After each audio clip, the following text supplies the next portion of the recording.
Hello दोस्तों, आप देख रहे हैं क्रिकॉन। दोस्तों, ऑस्ट्रेलिया और इंग्लैंड के बीच चल रहे टेस्ट मैच के दूसरे दिन आईसीसी के उन तमाम नियमों और कानूनों की धज्जियां उड़ गई जो वर्ल्ड टेस्ट चैंपियनशिप के लिए बनाई गई थी। जी हां दोस्तों, ये मामला उस वक्त का है जब ऑस्ट्रेलिया बैटिंग कर रही थी और डेविड वार्नर क्रीज पर थे।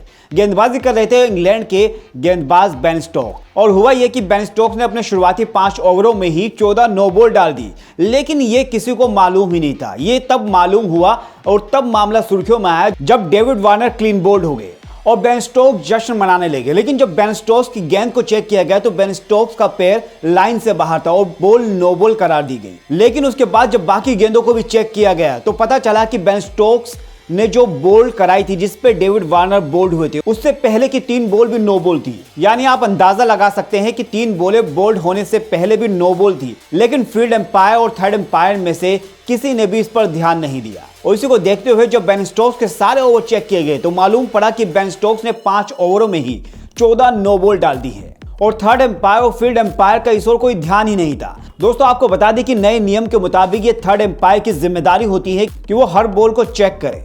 लेकिन जब इस पूरे ही मामले की जांच की गई तो मालूम पड़ा कि थर्ड एम्पायर के पास वो तकनीकी सुविधा ही नहीं दी गई थी इस मैच में जिससे वो हर बॉल को चेक कर सके। तो ऐसे में इतनी बड़ी गलती हो गई। आईसीसी ने जो नए नियम और कानून बनाए उसकी धज्जियां उड़ गई, और वो भी इतने बड़े मैच में जो कि एशेज सीरीज इंग्लैंड और ऑस्ट्रेलिया के बीच चल रही, उस मैच में ये देखने को मिला।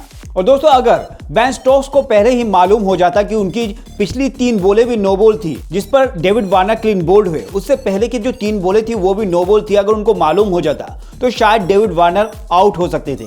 लेकिन नो बॉल का उन्हें नहीं मालूम था, जिसके बाद उन्होंने लगातार नो बॉल फेंकी और डेविड वार्नर क्लीन बोल्ड भी हुए, लेकिन वो नॉट आउट रहे क्योंकि बॉल नो बॉल थी। दोस्तों, फील्ड एम्पायर की अंपायरिंग पर आपका क्या कहना है और थर्ड एम्पायर को जो तकनीकी सुविधा ही नहीं दी गई उस पर आपका क्या कहना है? आप कमेंट करके अपनी राय हमें जरूर बताएं।